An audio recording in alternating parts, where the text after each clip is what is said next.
Consistency is the key அப்படின்னு சொன்னார். முக்கியமான வார்த்தை. நான் கேட் எக்ஸாம் எழுதும்போது என்ன பண்ணுவேன்னா, நான் வந்து ஒரு அட்லீஸ்ட் ஒரு வருஷத்துக்கு 50 மார்க் டெஸ்ட் எடுத்துருவோம். மேலே எடுத்துருவோம், வாரம் எடுப்போம் ஒரு மார்க் டெஸ்ட். மார்க் டெஸ்ட் அதிகமா எடுக்கிறது முக்கியம் கிடையாது. இதுல மார்க் டெஸ்ட் இருக்கா சார்? மார்க் டெஸ்ட் அதிகமா எடுக்கிறது முக்கியம் கிடையாது. நான் 100 எடுத்தேன், 100 எடுத்தா கிராக் பண்ணிடுவேன் போல, நான் 10 தான் எடுத்தேன், கிராக் பண்ண மாட்டேன். இல்ல, ஒரு மார்க் டெஸ்ட் எடுத்து முடிச்சதுக்கு அப்புறம் நீங்க அந்த மார்க் டெஸ்ட்டை எவ்வளவு டீப்பா அனலைஸ் பண்றீங்க அப்படிங்கறத பொறுத்து தான் உங்களுக்கு சக்சஸ் இருக்கா இல்லையான்னு தெரியும். ஃபார் எக்ஸாம்பிள், நான் எப்படி பார்ப்பேன்னா, நமக்கு ஆப்டிடியூட் நல்லா வரும், ஓகே, நல்லா வரதே பார்த்துட்டு தான் வேஸ்ட். அப்ப நல்லா வரத அவர் சொன்ன மாதிரி எவ்வளவு சீக்கிரம் பண்ண முடியும், பண்ணி முடிச்சுட்டு நல்லா வராத விஷயங்கள் என்னென்ன, அதுல சிலதெல்லாம் நமக்கு வரவே வராதுன்னா அப்ப அதை காம்பன்சேட் பண்ணி உங்களுக்கு செக்ஷன் வைஸ் கட் ஆஃப் இருக்குங்களா sir? Section wise cut off இருக்குன்னா அப்ப அந்த செக்ஷன்ல இப்ப ஜிஎஸ் அப்படின்னா அதுல எதெல்லாம் நம்மளோட ஸ்ட்ராங் ஏரியா, அதாவது அந்த கேள்விகள் வந்தா கண்டிப்பா நம்ம பதில் அளிக்க முடியும், அந்த சப்ஜெக்ட் நமக்கு தெரியும். அதே மாதிரி ஆப்டிடியூட்ல இதெல்லாம் நமக்கு தெரியும். இதை ஐடென்டிஃபை பண்ணிட்டு ஒரு ஸ்ட்ராங் ஏரியா ஸ்ட்ராங் பண்ணும்.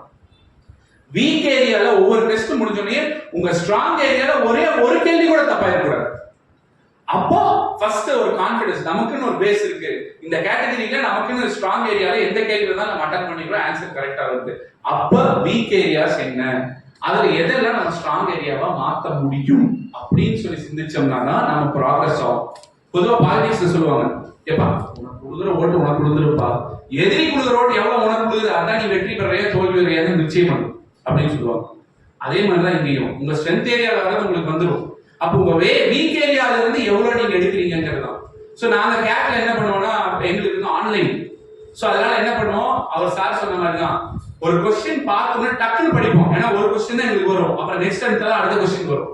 ஒரு கொஸ்டினை பார்த்தோன்னே டக்குன்னு பார்த்து இது நம்மளால ஆன்சர் பண்ண முடியுமா முடியாதா, பண்ண முடியும்னா அப்பவே பண்ண முடியும். ஆனா ஒரு 3 இருந்து 5 நிமிஷம் ஆகும், கொஞ்சம் யோசிச்சு பண்ணும். ஒரு மீடியம் லெவல் கொஸ்டினா மார்க் பண்ணி வச்சுப்போம். டஃப்பான கொஸ்டின் அப்படின்னா எண்ட்ல டைம் இருந்தா பார்த்துக்கலாம், ஸ்கிப் பண்ணிடுவோம். சார் ரொம்ப அழகா சொன்னாரு, அந்த ஸ்ட்ராட்டஜி அது ரொம்ப ரொம்ப முக்கியம்.